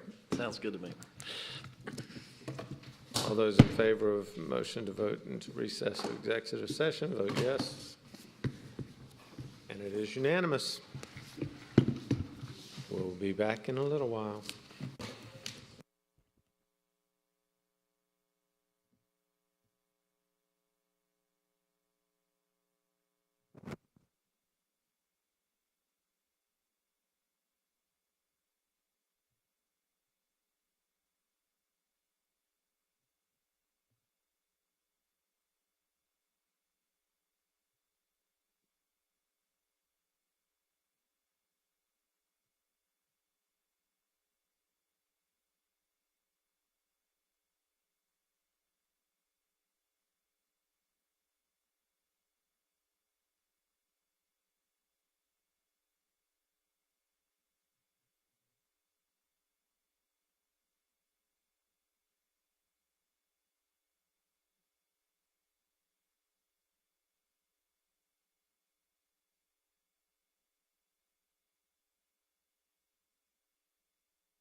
Do we have a motion to reconvene?